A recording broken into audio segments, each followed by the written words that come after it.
오늘 말씀 제목은 가장 귀한 복음 십자가입니다. 우리 한번 따라하십니다. 가장 귀한 복음 십자가. 가장 귀한 복음 십자가. 우리 교회를 다니게 되면 이 복음이라는 그러한 말을 많이 듭니다. 복음. 이 복음이란 뜻은 기쁜 소식입니다. 기쁜 소식. 이 세상에 살면서 기쁜 소식은 여러 가지 있을 것입니다.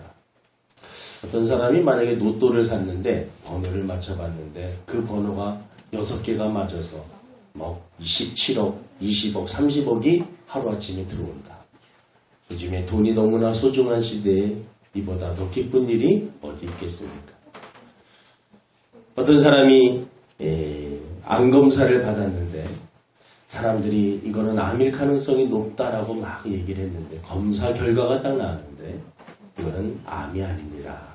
그냥 혹이 생긴 건데 떼어내면 됩니다. 그 소식을 들었을 때 그 소식 또한 기쁜 소식일 것입니다. 요즘에 청년 실업이 너무나 심각한 그러한 소식들이 우리 주위에 많이 일어납니다. 그런데 취업 준비를 열심히 해서 회사에 지원을 했는데 그 회사에 합격을 하는 그러한 소식을 들었을 때 이것 또한 기쁜 소식입니다. 지금 선거철입니다. 선거철인데 이러한 선거철에 이제 한 30일 후에면 이후에는 이 나라의 대통령이 결정이 됩니다. 누가 될까? 지금 변수가 많이 있는데 대통령이 되는 사람, 누구누구 대통령 당선이라고 선포하는 그 소식을 듣게 될 때 그 당사자는 너무나 기쁠 것입니다. 이 세상에 슬픈 소식도 많이 있지만 또 기쁜 소식도 많이 있습니다. 근데 이 성경에서 말하는 이 기쁜 소식, 성경에서 말하는 복음이란 무엇일까? 성경에 보니까는요, 영생이라는 단어가 있습니다. 영생. 영원히 사는 것을 의미합니다. 영원히 사는 것. 영원한 곳에서 사는. 그냥 어떠한 곳에서 사느냐? 성경에는 천국이라는 곳, 하나님의 나라가 있다라고 말씀합니다. 그곳은 슬픔이 없고 그곳은 질병과 고통과 죽음이 없는 그러한 곳이다라고 말씀을 합니다. 그래서 이 세상에서 어떻게 보면 가장 기쁜 소식은 어떠한 소식이냐? 그것은 영생을 얻을 수 있는 그러한 방법을 아는 이 소식이 가장 기쁜 소식입니다.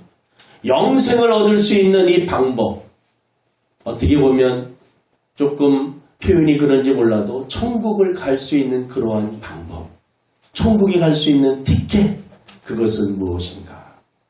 오늘 말씀은 우리들에게 그것을 알려주고 있습니다. 성경은 영생을 얻을 수 있는 방법을 명확하게 우리들에게 답을 해줍니다.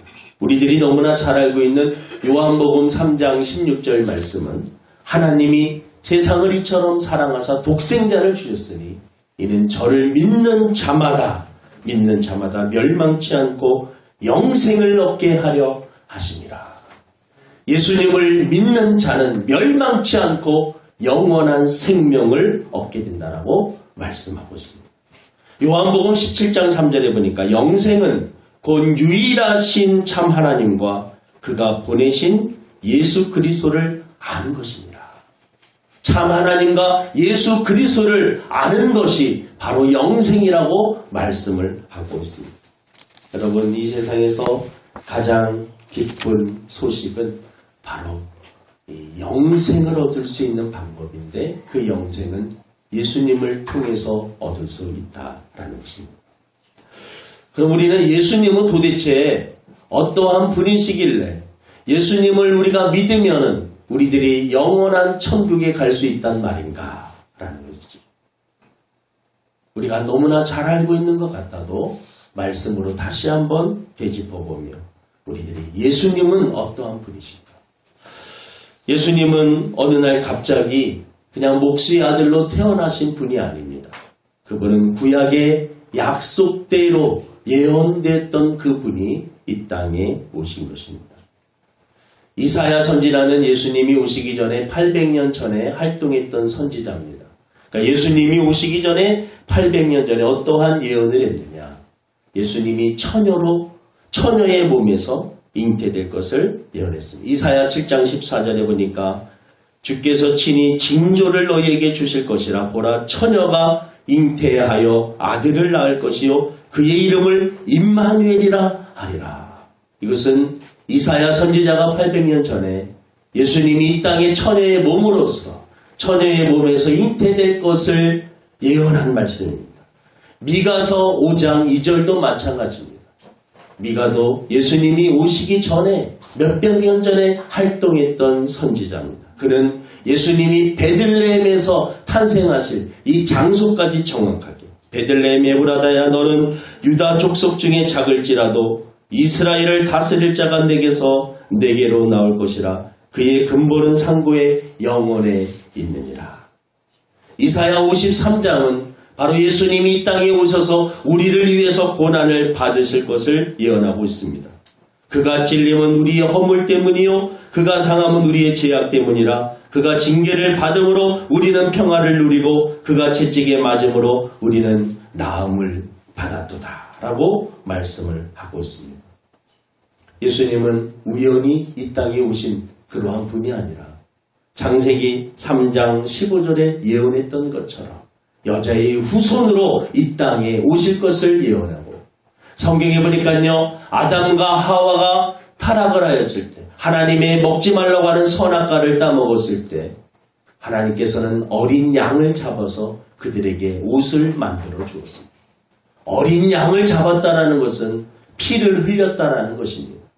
성경에 보니까 피 흘림이 없이는 사심이 없다라고 말씀하고 있습니다. 예수님께서는 바로 아담과 하와의 그 옷을 만들어 주기 위하여서 그 부끄러움과 죄를 덮어주시고 가려주시기 위해서 어린 양을 잡았듯이 장차 너희들의 죄와 허물을 가려주고 씻어줄 수 있는, 용서해줄 수 있는 어린 양과 같은 그러한 예수님이 오실 것을 약속을 하고 계시는 것입니다. 성경에 보면 출애굽기 마지막 그 재앙 중에 이 장자와 짐승의 첫 새끼들이 죽는 이 죽음이 지나갈 때 하지만 이스라엘 백성들에게는 살 수 있는 방법을 알려주었는데 어린 양의 피를 문설주에다가 바르는 그 집은 죽음이 넘어간다라고 하였습니다. 바로 그 어린 양의 피, 이것은 장차 예수님의 보혈을 믿는 자들, 예수님의 보혈을 의지하는 자들은 어떠한 죄를 지었다 할지라도 용서함을 받을 수 있다라고 하는 먼 장래의 예수님을 바라보면서 난해했었던 그러한 말씀인 것입니다. 이스라엘 백성들이 불뱀에 물려서 몸이 탱탱 부었을 때, 그리고 죽어가고 있을 때, 고열이 날 때 하나님께서 모세에게 놋뱀을 만들어서 높이 하늘 높이 들어라. 그것을 쳐다보는 자는 누구든지 다 치료함을 받게 될 것이다. 그 말을 듣고 믿음으로 쳐다본 사람들은 결국은 치료함을 받았지만 그 말을 무시했던 사람들은 결국 다 불뱀에 물려 죽게 되었습니다. 여러분, 이 시대의 모든 사람들이 죄의 바이러스에 걸려 죽어가고 있는데 이들이 살 수 있는 유일한 방법은 바로 예수 그리스도 그분을 믿는 것입니다. 창세기 3장 15절에 내가 너를 여자와 원수가 되게 하고 내 후손도 여자의 후손과 원수가 되게 하리니 여자의 후손은 내 머리를 상하게 할 것이요 너는 그의 발꿈치를 상하게 할 것이라. 예수님은 이 땅에 오셔서 여자의 후손으로 이 마리아의 몸에서 이 땅에 성령으로 잉태해져 오시는데 내 머리를 상하게 한다. 악한 사단의 머리를 상하게 한다는 것. 그의 발꿈치를 상하게 한다라는 것은 예수님의 그 발꿈치를 상하게 한다라는 그 말은 십자가를 지게 되신다라는 것을 예언하고 있는 것입니다. 구약에서 여러분 예언했던 그러한 말씀들, 그것은 바로 메시아가 오신다라고 하는 말씀을 우리들에게 하고 있는 것입니다. 예수님은 도대체 누구신가? 요한복음 1장 1절과 14절에 보면 태초에 말씀이 계시니라. 이 말씀이 하나님과 함께 계셨으니 이 말씀 곧 하나님이시라. 이 말씀이 계셨는데 그 말씀이 14절에 보니까 바로 육신이 되어, 말씀이 육신이 되어 우리 가운데 거하심에 우리가 그의 영광을 보니 아버지의 독생자의 영광이라. 말씀으로 계셨던 그분은 하나님이셨습니다. 그리고 그분은 육신을 입고 이 땅에 오셨는데 그분이 바로 예수님입니다. 빌립보서 2장 5절 8절 말씀에 보니까 여러분, 그는 근본 하나님의 본체시나 하나님과 동등됨을 취할 것으로 여기지 아니하시고 오히려 자기를 비워 종의 형체를 가지사 사람들과 같이 되셨다라고 말씀하고 있습니다. 사람의 모양으로 나타나서 자기를 낮추시고 죽기까지 복종하셨다라고 말씀하고 있습니다. 예수님은 바로 누구시냐? 예수님, 그분은 바로 하나님이셨습니다. 하나님이셨던 그분이 저와 여러분들의 제 문제를 해결해 주시기 위해서 육신을 입고 이 땅에 오신 줄로 믿습니다. 여러분, 오늘 말씀에 예수님이 십자가를 지셨다라고 말씀을 하고 있습니다. 예수님이 십자가를 지셨다. 이것이 복음의 핵심입니다. 예수님이 십자가에 못 박혀 죽으신 것이 왜 이것이 복음인가? 여러분, 십자가는 저주의 상징입니다. 가장 큰 범죄를 지었던 사람들에게 주는 형벌입니다. 이 세포 하나하나가 살아서 죽는 그 순간까지 고통을 느끼면서 죽어가는 그 가장 잔인한 방법이 이 십자가 처형이라고 합니다. 오는 날 같으면 정말 해서는 안 돼 유괴범이라든가 사상범이라든가 또 연쇄살인범이라든가 만약에 그 당시 이러한 벌을 준다면 아주 흉악한 죄인들에게만 주는 그러한 형이 십자가 형일 것입니다. 근데 그 십자가를 예수님이 지신 것입니다. 예수님이 그 십자가를 왜 지셨는가? 성경에 보면 예수님은 죄가 없는 분이라고 분명히 선포하고 있습니다. 죄가 없으신 그분이 여러분 십자가에 지신 것입니다. 구약의 레위기에 보면 사람들이 죄를 질 때마다 짐승들을 데리고 와서 그 짐승들을 죽였습니다. 양과 소와 염소를 죽이며 그의 머리, 짐승의 머리에다가 손을 얹고 하나님, 제가 이러한 죄를 지었습니다. 저 대신에 이 짐승이 대신 죽습니다. 피를 흘립니다. 저의 죄를 대신하여 죽으니 하나님, 저의 죄를 용서하여 주옵소서. 자기의 죄를 그 짐승에게 전가시키는, 그리고 그 짐승을 희생시키는, 원래 그 자기가 죽어야 되는데 자기가 벌을 받아야 되는데 자기 대신에 짐승을 죽임으로 자기의 죄를 덮어주는, 여러분, 예수님은 이 땅에 우리의 죄를 대신 져주시기 위하여서, 그래서 세례요한은 세상 죄를 지고 가는 하나님의 어린 양을 보라고 말씀하고 있습니다. 예수님이 바로 어린 양이 되어주셔서 우리를 위해서 십자가에 대신 죽으시는 것입니다. 우리의 죄 문제를 해결하시기 위한 바울은 그래서 오늘 나는 십자가를 자랑하는 일 외에는 난 어떤 것도 자랑하지 않겠다. 그리고 예수 그리스도와 그의 십자가에 못 박히신 것 외에는 아무것도 알지 아니하기로 작정하였다. 나는 오직 십자가만을 사람들에게 증거하겠다라고 말씀하고 있는 것입니다. 여러분, 십자가는 기쁜 소식입니다. 저와 여러분의 모든 죄를 깨끗이 씻어주신 하나님의 놀라운 사랑의 표현입니다. 예수님의 십자가를 통하여서 누구든지 어떠한 죄를 졌다 할지라도 예수님을 믿기만 하면 구원을 얻을 수 있는 그러한 길이 활짝 열린 것입니다. 십자가는 이 하나님의 공의로운 속성과 하나님의 사랑의 속성을 만족시키는 그러한 것입니다. 하나님은요, 죄를 지은 것에 대해서 용서하지 않고 죄는 반드시 벌하시고 심판하십니다. 잘못을 저질른 것에 대해서 그냥 용서하시지 않습니다. 그거에 대해서 대가를 반드시 지불하십니다. 이게 바로 하나님의 공의로운 속성인 것입니다. 죄를 지었는데 그냥 그 죄에 대해서 벌하지도 않고 그냥 넘어가는 것. 그것은 공의가 아닙니다.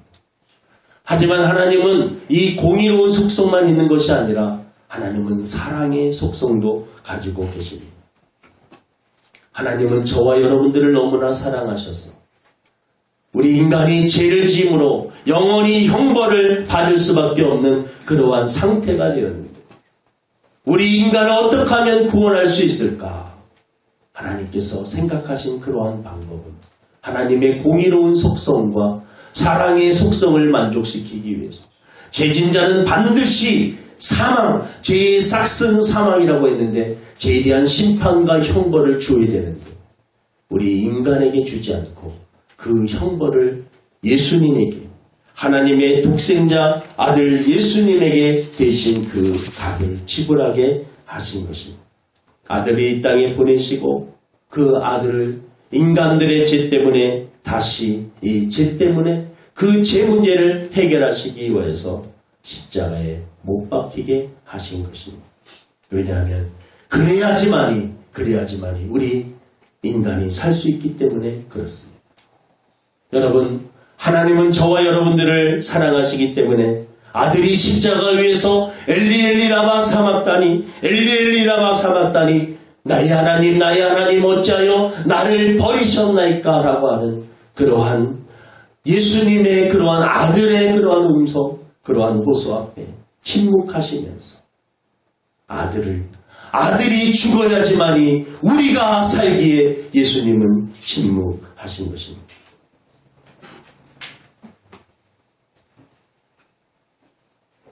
용서의 참 의미, 용서의 참 의미. 여러분, 우리들의 그 죄값을 우리 스스로는 다 갚을 수가 없습니다. 누군가 대신 갚아줘야 됩니다. 우리의 죄값을 대신 예수님께서 갚아주신 것입니다. 이 하나님의 공의와 사랑에 대한 예화가 하나 있습니다. 두 친구가 있는데 한 친구는 공부를 열심히 해서 판사가 되었고 한 친구는 사업가가 되었습니다. 이 사업을 했던 그 친구가 사업을 하다가 좀 잘못을 해서 법적으로 심판을 받아야 되는, 재판을 받아야 되는. 근데 하필이면 그 판사가 바로 그 친구입니다.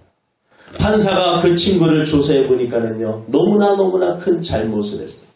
사랑하는 친구가 조사를 해보니까 너무나 잘못을 했습니다.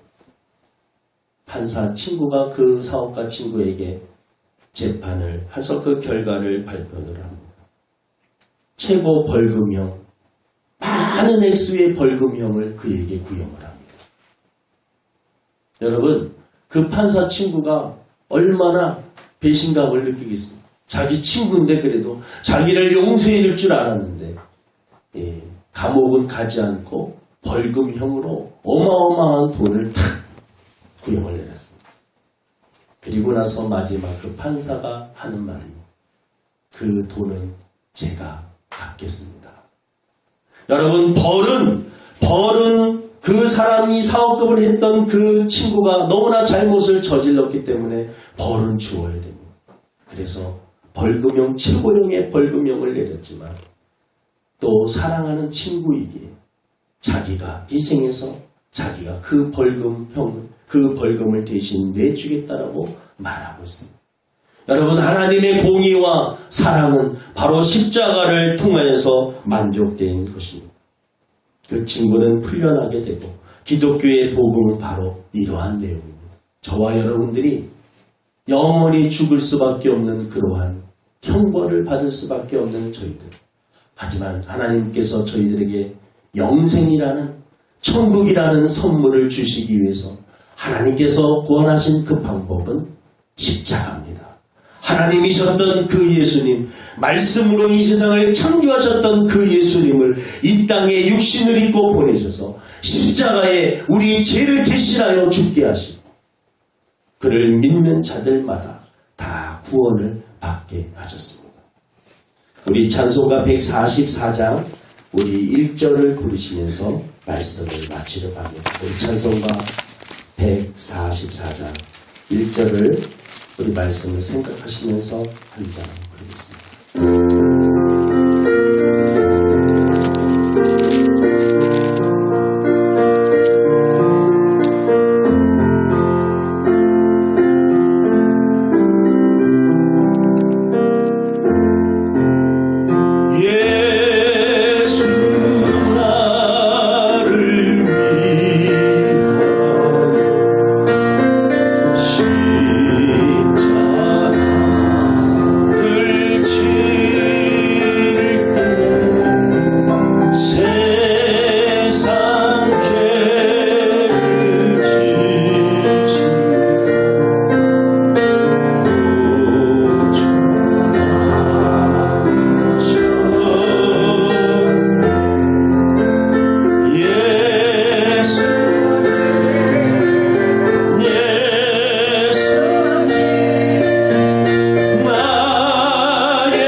예수님의 십자가만 자랑하며 십자가만 알겠다라고 고백합니다.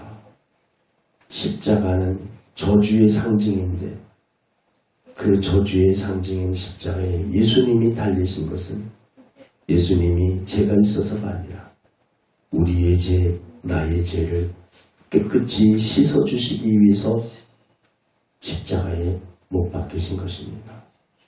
하나님의 공의로운 속성과 하나님의 사랑의 속성을 만족시키시는 아버지 하나님, 아들이 나의 하나님, 나의 하나님, 어찌하여 나를 버리셨나이까? 호소하며 애타게 부르짖을 때 우리 하나님을 침묵하시며 눈물을 흘리시며 그 아들을 희생시키셨습니다. 그 이유는 우리를 구원하시기 위해서 우리들에게 영원한 생명을 주시기 위함인줄로 믿습니다. 오늘 예배를 통하여서 십자가의 의미를 다시 한번 되새기게 하시고 이제 성찬식을 거행할 때 예수님의 살과 예수님의 피를 생각하며 기념하며 예수님의 고난에 동참할 수 있는 저희들 되게 도와 주옵소서. 감사하며 예수님의 이름으로 기도드립니다. 아멘.